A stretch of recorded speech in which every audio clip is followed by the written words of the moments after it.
start with the BE collection. It is September 15th, 2023. And I'm pleased and delighted to meet today with Rita Gonzales. And this is Rita's first interview with the collection, and I'm looking forward to many more. So, welcome. Thank you. How are you doing? I'm doing fabulous today. Living in Cathedral City, right? Yes, I am. Okay. And have you recently moved there? I've been here exactly 1 year. I was at 2 years in Palm Springs. Huh. And then we moved to Cathedral City, which I really like. It's very community in Cathedral City. Palm Springs is kind of touristy. It's more touristy. Mm-hmm. We like it here. Hot. Okay, well, I wish you luck, and I think you're doing the right thing by just showing up and saying, take care of me. Oh, yeah, I'm very good at that. Right. That's what you need, right? I've done that before. You have to be your own advocate because you can't depend on other people to be your advocate. So I just showed up to their office and I said, okay. Here I am. That's right. Talk to me. Yeah, they weren't expecting that. So no, but it works. It does. Unfortunately, not everybody can do that. So no, that's right. Yeah. First, let me know your occupation or the different occupations you've held in your lifetime. In my lifetime? Wow. That's quite a bit. Well, when I was childcare, babysitter. Well, yeah, I think all of us did the babysitting thing. But I like to take in ironing, which I love to iron. And yeah, what I would do, I would just, we had a swamp cooler and I would just iron all day long. I just thought that was the greatest thing. And I would watch TV and I would iron. I did some babysitting. I really didn't like babysitting, but I did babysitting. I think I didn't like babysitting because I used to have to take care of my brothers and sisters all the time. So it seemed like I was constantly babysitting, but it was nice to get paid by other people and just in the neighborhood. But I really liked to iron.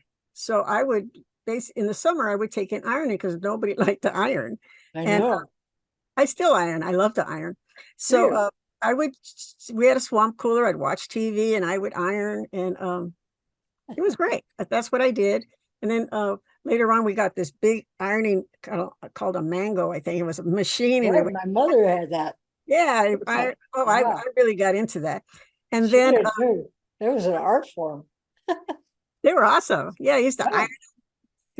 And then my first job was at a cleaner's. That makes sense. How old were you? I think I was 16. Really? And so I worked at a cleaner's in Hollywood. And so I got to do the big press now. And we just, the steam and everything. So so I would say it was, I worked in a cleaner's and I got to do the big press. Okay. So you're working. So did they have mangles at the dry cleaners? I think there was one there, but basically they had the big press. Right. Did the big press. So I did that, and they had the irons. So Pardon? You were a teenager? Yes, I think I was 17. Did that. So I didn't do that very long, but I did that for a while. I did it for the summer. So you're the first person we've interviewed now that's had this experience. There you go. Okay. But I also helped my brother with his paper route. He had a paper route, so I used to help him with that because he had the largest, the tallest, I guess, hills in Los Angeles. Baxter Fargo. Where was it? In Los Angeles. On the street park area. Very tall, very Baxter and Fargo, very long, tall hills. They're pretty scary.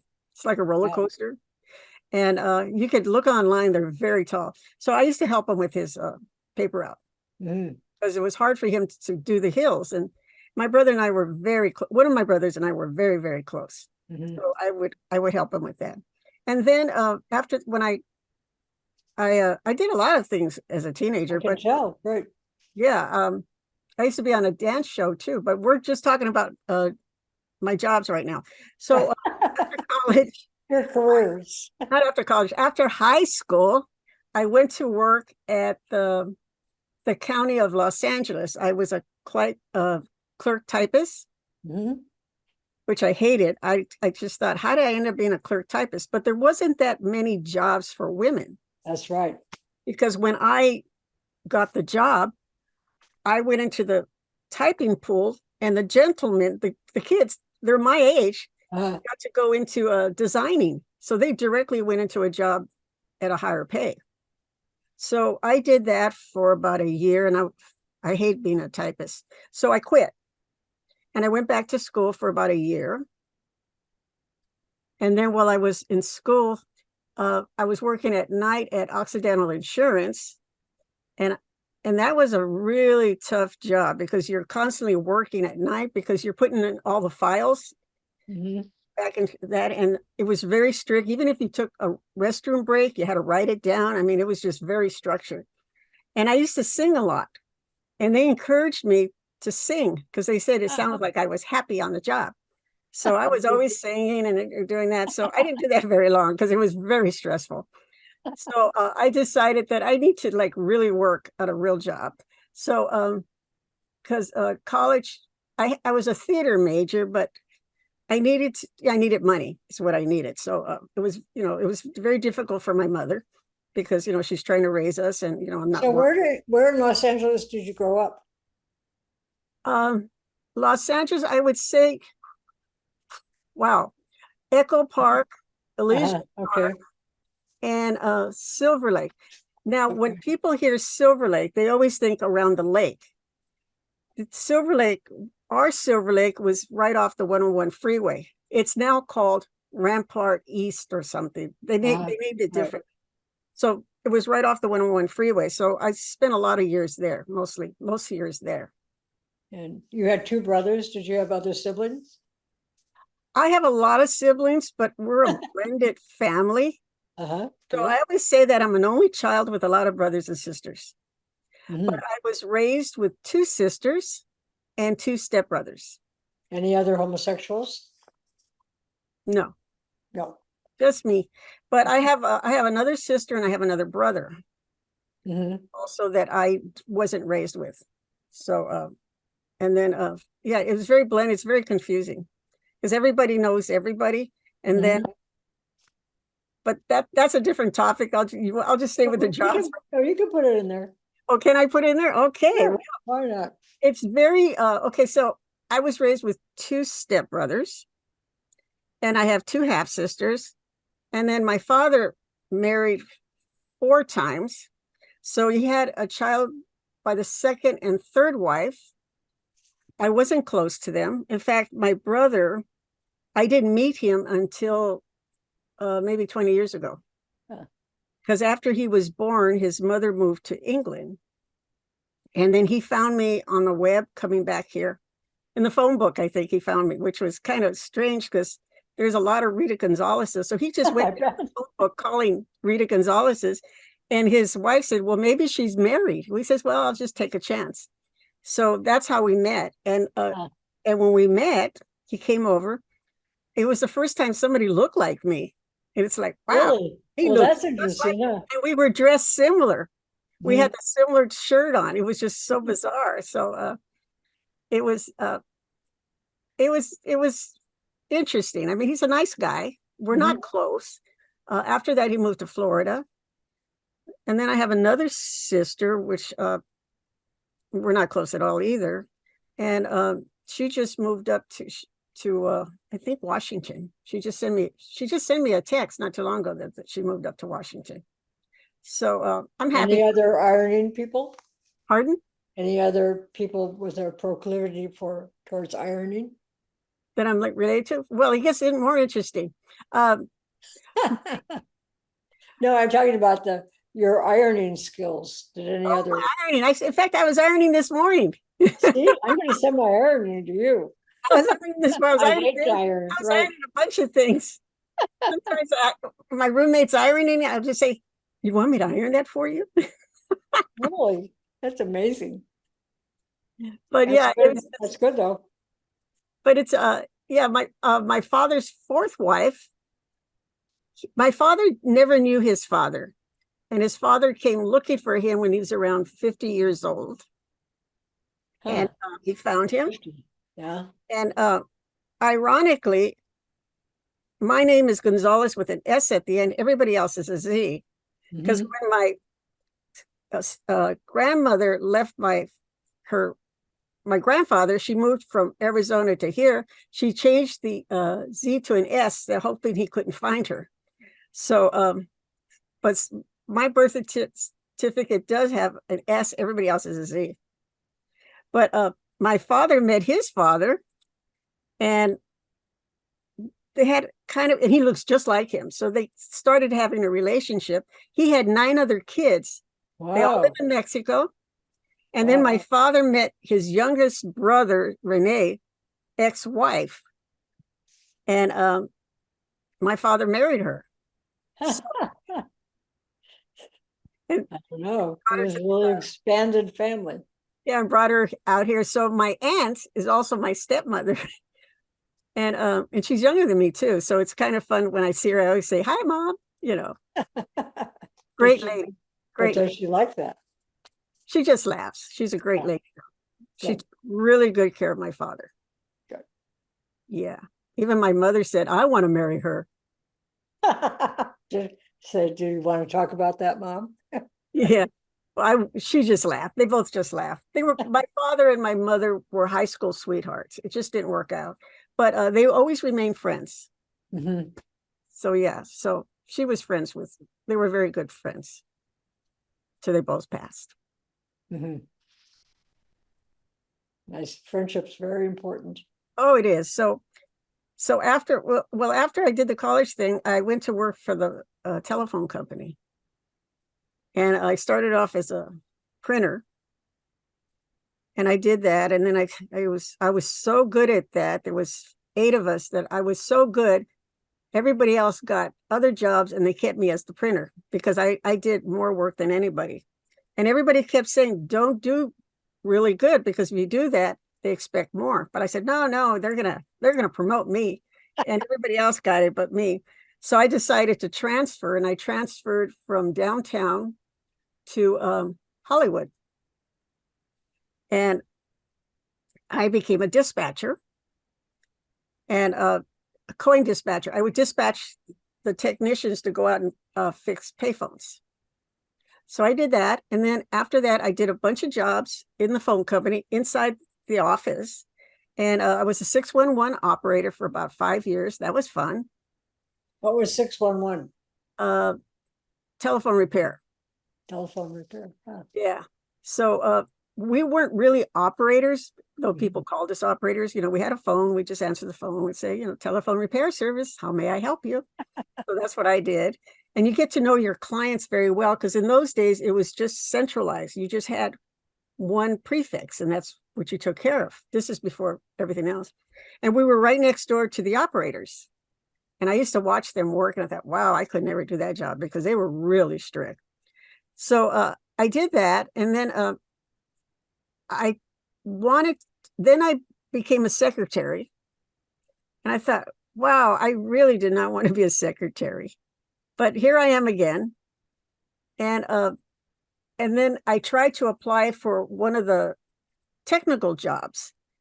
And my boss said, "No, that's a man's job. You don't want to do that." And I said, "Well, I wanted to be a frame person. A frame person works inside the central office of a phone company. In those days, it was manually done. Like when you have a telephone line, they would connect one wire to one side from the frame, and then they would run the wire to a cable that went to your house. That was called a frame tech. Wow. Paid really good money, and I wanted to do that. I said, "Well, I can do that. That doesn't take a man to do that." But they said, "Oh no, you don't want to do that." So so I was still a secretary, and I was the worst I want secretary. to tell you something.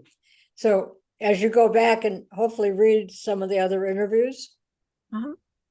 there was a woman who wanted that job going up the pole and stuff.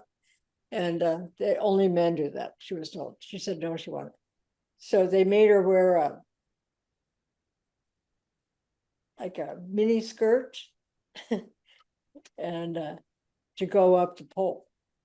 So she did it, and then she changed at the top of the pole. To Wow. pants she wanted to wear. Well, I didn't have that experience, but No, we are motivated to do what we want to do. yeah. Well, they then it came to the point where they were hiring women to be phone installers. Now, when I was a secretary, I used to work on I also worked on teletype machines, the old teletype ticker tapes. I did that. And I used to fix my own machine. And the guy says, wow, you're really good at fixing machines. But that was considered a man's job. Right. So when they said women could be apply for these jobs, I wanted to apply for these jobs. Are you good at math? I was fine in math. Are you good at it though? No, not that good, but enough to pass a test. Well, it's interesting because you're able to solve what I sort of call mathematical problems with machines and things.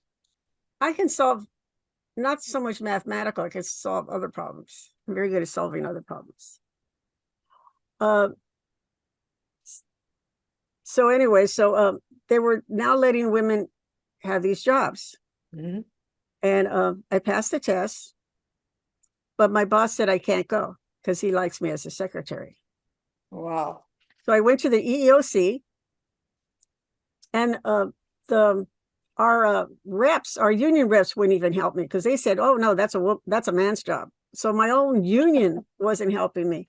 So I went to the EEOC, and they said that they have to give me the job. So I had applied to be a repair teletype because that's what I wanted to do. Well, there were no more, they were all filled. All the jobs are filled. By So men. they said, they said the only job left is to be a PBX telephone installer.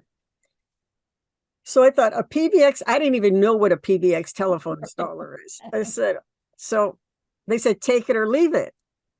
So I had to take it. Mhm. Now there's 3 types of telephone installers I should mention. There's the data, who does the teletype. There is the station installer who goes into the homes. And then there's the PBX that goes into the businesses and fixes all those phones, those massive phones and things like that. So there's a lot of thinking on that job because you have a lot of wires. Whereas a station installer, you're only dealing with 1 pair of wires. So now, because that's your home, it's just 1 pair of wires. But you go into a business, you have all these wires. So they told me that's the only job that was available. So I took it. And that was my job for the next, I don't know, 10 years or something. I had a great time. I loved it. I had so much fun. I had a lot of challenges on the job. Women didn't want me to come into their business because they said that's a man's job. There was like 4 of us women, and we really bonded together and took care of each other. So, and I ended up being the senior technician. I got the respect of the men because I learned you don't fight the men. Some women would fight the men, so they would work. Yeah, so I would ask them, I said, can you show me this? Or I would say, I hated climbing telephone poles because it was really hard. So I would tell the guys, if you climb my pole, I'll go under your house. Because they hated going under the houses because they were big. And I was only like 99 pounds. So I would slither under a house and then they would climb my pole. So we worked it out. So we worked it out. In fact, they made me the senior tech because I got the respect. And then the divestiture happened where they broke up the phone company and they were starting to lay off. So USC, the University of Southern California, was starting a phone company. So I know I was going to get laid off because those guys had 50 years and they weren't going anywhere. So I took the job at USC as a telephone installer. So now as a phone installer, this was in 1985. At USC, I was their only woman phone installer. The men that they have didn't know anything. They were just out of these phone schools, so they were completely didn't know nothing. So I taught them what I knew. And then I stayed there for 35 years. Yeah. You got there. Good for you. So that was it. Now I'm kind of retired now. Are you? Do Well, you like it? I'm doing other little things. I'm Mhm. right now I work as an usher at the one of the casinos. They have a entertainment there where they have shows, and then I seat people. So they show me their Yeah. ticket. I show them their seat. So I kind Uh-huh. of do that, and then I do some volunteer work, and I'm just doing other things, having fun. Good. Yeah, every once in a while, people call me up with a phone problem, and because Right. I know the old phones. The new phones now are just plug and play, and you throw them away. Where I can still fix phones. I can fix old And you, phones. That's what I right. do. In my spare time, I fix telephones and then I give them away. My father would not let go of his wall phone, and he didn't not buy it. He leased it. That's what they used to do. Right. And he said, the only reason I lease it is if there's a problem, they'll come and fix it. And sure enough, when he died, they could hardly wait to get that phone off the wall. It was so old. Yeah, I got plenty of phones Do still. you? I'm What do still you do giving with them them? away. I'm still giving them away. Are you? Yeah, I've got all kinds of phones. Yeah. Well, that's fun. So do you have hobbies besides phones and ironing and I have people? lots of hobbies. I was on a bowling league, a telephone company bowling league Hmm. before I moved out to Palm Springs area. I was in a bowling league with the guys that I've known since I was like 19 years old. So we all kind of grew old together. And then Uh-huh. um, It happens. I was in archery. I do archery. I was taking curling for a while because I wanted to see how that game worked. Mhm. I do. I love archery, and then I love. I tried golf. I'm not good at golf, It's and hard. I like to tap dance. Do you? Huh. And I joined a ukulele group out here. So, Huh. and then I found somebody. One of my neighbors plays the violin, so he gave me some sheet music. So I've been practicing a couple of songs. So him and I can play together. You are very gifted, aren't you? I find different things to do. Uh-huh. But I mean, just being able to do them. Yeah, I just go with it. Mhm. I like to hike. I like to do different things. I just, every day is something a challenge, but it's fun. You got to Mhm. keep moving. That's right. I've noticed that. So how about your sexuality? Has it helped you um, in your life, in your career, or hampered? Sexuality, I'd say, kind of hindered being a woman, and then also being a lesbian. It's Uh-huh. really hindered me a lot, and being a Latina. So you're dealing with a lot of things. So life was hard Hmm. in so many different ways. But I've never been bitter. Hmm. It's something that you just learn to, you know, you have to pick your battles. Yeah. Like with the guys didn't want women being a phone installer. Well, I wasn't going to fight them. I had to learn to be a team player.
things.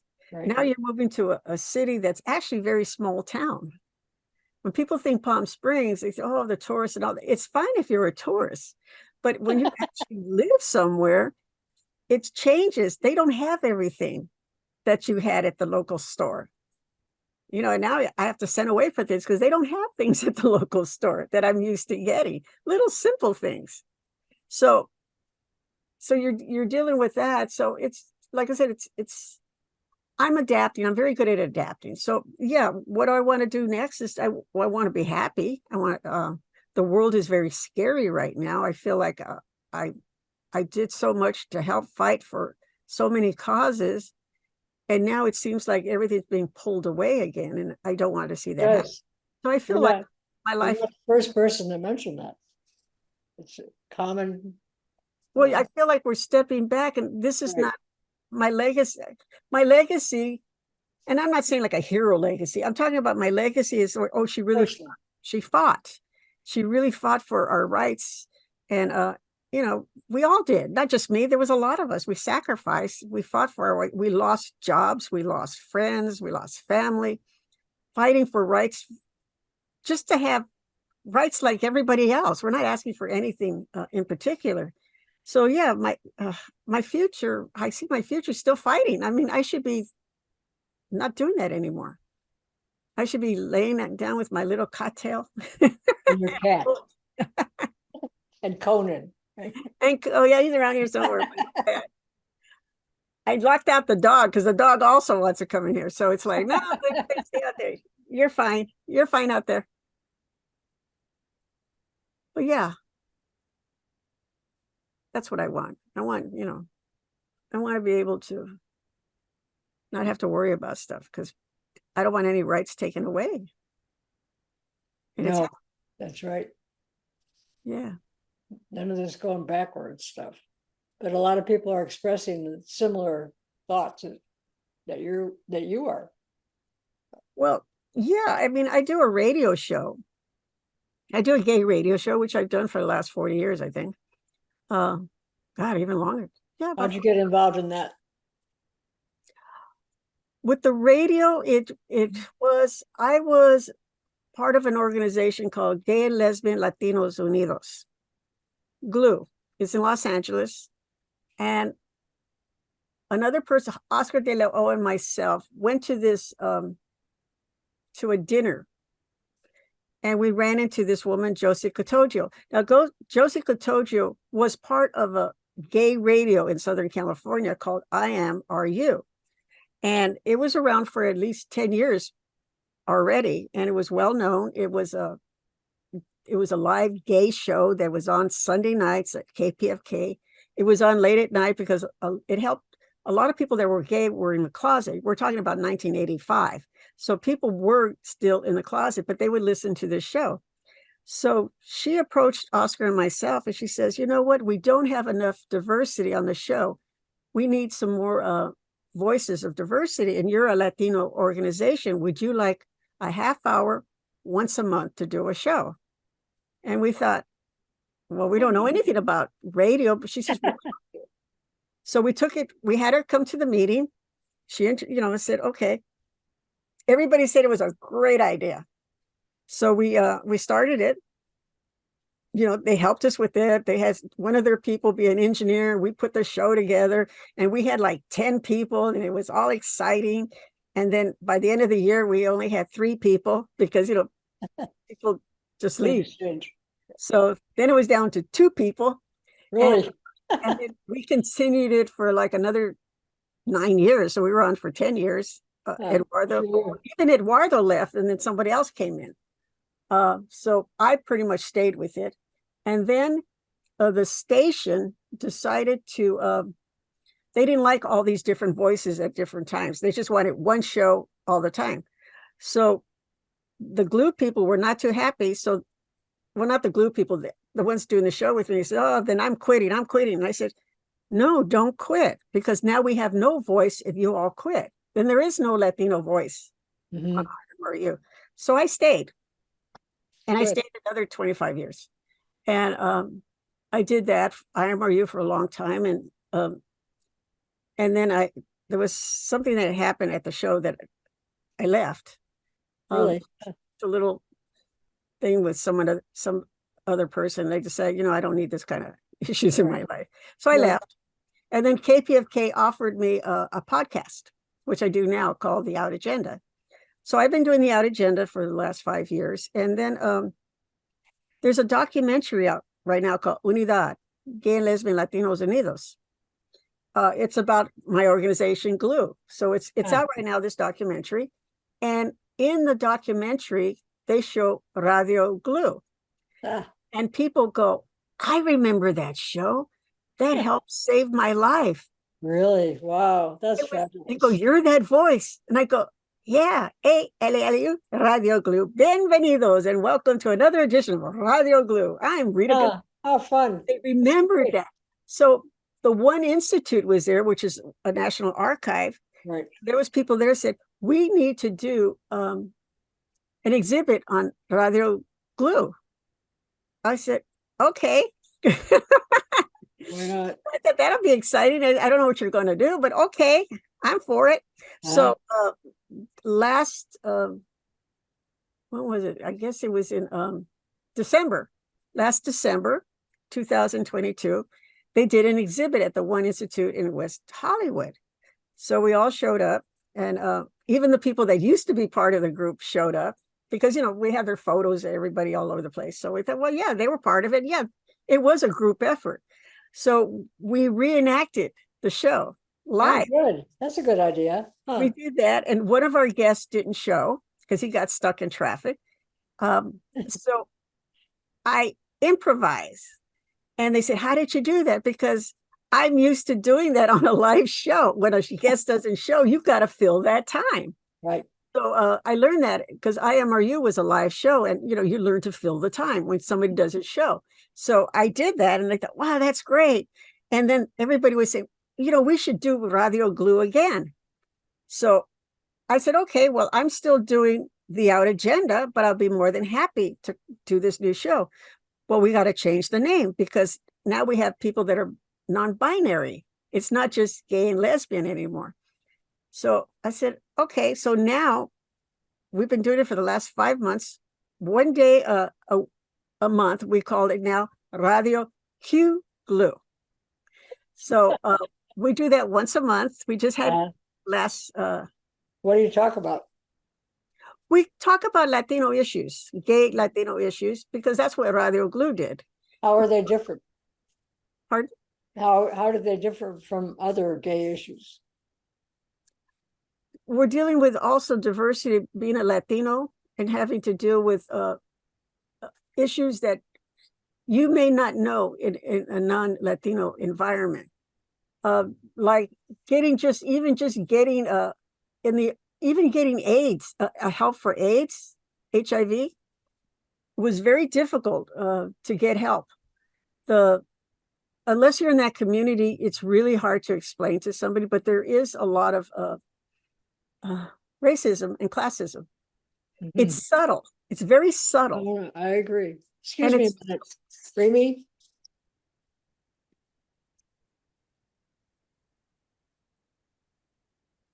That's a little too tight.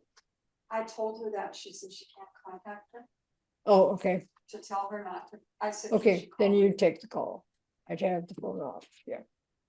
Give me 2:30. Okay. I'm sorry. Okay. I know what you mean about that subtle stuff. It's very subtle. Everyone can't pick it up because it's not who you are or who you've been or where you're going, but it's there. It's there. I mean, the African-American community can also relate to that. I mean, they're ones that are stopped. Latinos are stopped all the time too by the police for just, I had a neighbor, he was a Latino, that he was my neighbor, and he worked at the complex that I lived in. He lived there. And it was near the studio. So you had a lot of movie stars, you had all kinds of actors and stuff like that. But he lived there because he was the maintenance man. And when in the morning, the police were always stopping him. He says, and he showed him his license. I live here. Even the school would show up at his house at 5:36 in the morning to make sure his kids were actually living there and not just going to school in the area. So these are subtle things Yeah.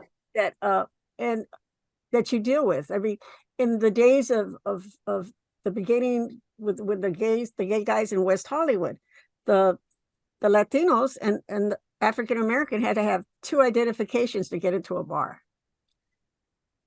It's most people just show one, but I know. but they had to show two. So What these were the are two? little things we What would were the talk about, driver's license and what else? whatever else they had. Really? Like, I don't know. I don't know. yeah. But they were told they always had to show two identifications. Really? So the issues we talk about, we talk about health, we talk about access to health resources, and various things like that we talk on the show. And some cultural things we talk, because Latinos are all different. We're not all the same culture. We share cultures. That's good. I like that. We do. Yeah, everyone thinks that, all Latinos, you put them in they're all the same. We're not. They don't even speak the same Spanish. So there's all things. The food's different. A lot of things are different. So we discuss things like that. And that's what we did in Glue too. We used to have retreats once a year to share our cultures with each other. What a good idea. So that's what we used to do. And then on the show, we just talk about things like that. We just talk about, what's out there for us that, where we can be comfortable as a Latino to go see. We But talk about is plays. it really geared to Latinos or? I'm sorry, what? Is this directed just at that culture? Or is it directed to other people too? I mean, the show is open to everybody. Right. We it's in English. So good, especially for me. Well, my Spanish is not that good either. So, a lot of people, people think you're born speaking Spanish. I said, no, it doesn't work that way. I'm more Spanglish. And I need I'm not even good at that. I can actually speak. So we're all different. We share that. We're all different colors too. We share, I pass a lot for not being Latina. I have to correct people because sometimes they'll start talking about them. And I just say, wait a minute. I have to say, I don't want you to be embarrassed. So just stop right there. So that happens too. So these are things we talk about. So you're not retired. I mean, this is lesbians do not retire. Well, you don't retire. I mean, we do other things that we're interested in. As long as you're breathing, I mean, you just adapt to something different. I mean, what is retirement really? I mean, it just means I don't even know the word. Retiring. It's just you just adapted to something, you transition to something different. That's how I'm just as busy now as I was when I was working. In fact, I just don't know where the time goes. It's just everything's just really, really busy. I keep every minute doing something. I'm never bored. I am never bored. I enjoy other people's memoirs because everybody's writing their memoirs right now. I go, wow. They said, you want to write yours? I said, no, I'm just reading yours. I was there. I'm okay. I can have time to write my own. Well, mine would be too complicated because my family is so everywhere that I wouldn't know what to do and just like that. It's just I had different names in school. So, it depending on what name people call me, I know where they were in my life. So that's interesting. So it's like that. So and I'm okay. My memories will go with me, but I'm okay. But I can read other people's memories. I go, wow, their memoirs. I go, I remember that. Yeah. So if you knew your life was ending soon, how would you like to be specifically remembered? Oh, if I was going to die, well, I can die in any minute. I just want to be. This is with your knowledge. Yeah, I would like to be remembered as someone who did her best. I mean, I did a lot of things I don't get credit for that I started. And it's okay. It used to bother me that I didn't get credit for something, but you know what? I don't care anymore. Yeah. I know I did it in my heart. So I just want to know that she did her best. And and she drove people crazy with her singing. Did you sing the same song over and over? Oh God, yeah. I just different songs that there's this woman that I volunteer at a cat sanctuary. And I always drive her crazy because there's this one song I always sing. And so I've been out sick, and so I called somebody's phone, and they put me on speaker, and I sang this song to her. No, sing it to me. My cat just died a few weeks ago. Oh, the little song it's from a Man of La Mancha. I love little bird on the cinnamon tree. Little bird, will you speak to me? That's how it's in a it's in Very pretty. Very pretty. I love that song. So Yeah. and then when I was working in the phone company, when I was a secretary, one of the things I used to sing, ding dong, the witch is dead, the witch is dead. And Yeah, they said, Halloween is stop coming. singing that song. I said, okay. So sometimes I'll just get a song in my head, or You have a great voice. my mother sang a lot. Did she? My mother sang and she danced. My mother she was always entertaining us. In fact, when she died at her rosary, I had show tunes. So I had all these show tunes instead of organ music. Great. So when you came in, you had Judy Garland go, forget your troubles, come on, get happy, get all your cares away. Why not? So and everybody came in and go, yeah, that was Connie. Yeah, that's wonderful. That was, I wasn't going to do it. She wasn't into that church stuff. So I just thought, that was her. And everybody remembers her dancing and singing. And that's Wonderful. what I did at her memorial. It's, because that's what people remember. So what song do you want at your funeral, your memorial? Actually, I want the one by Hermit the Frog. The Rainbow song. You got me. What is it? Oh, Johnny Mathis sings it too. It's the Rainbows. I can't sing it now because I got all these other songs in my head, but it's the Rainbow song. Okay. It's I should find it. But I like it by Hermit the Frog. Okay. It's let's see if I can find it. I'm gonna look for it real quick.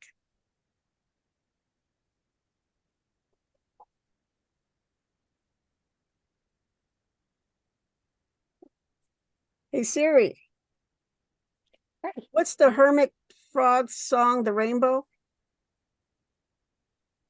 Rainbow Connection.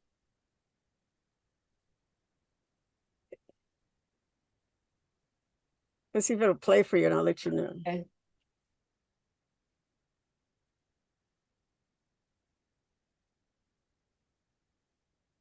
Oh, it's true. Can you hear that?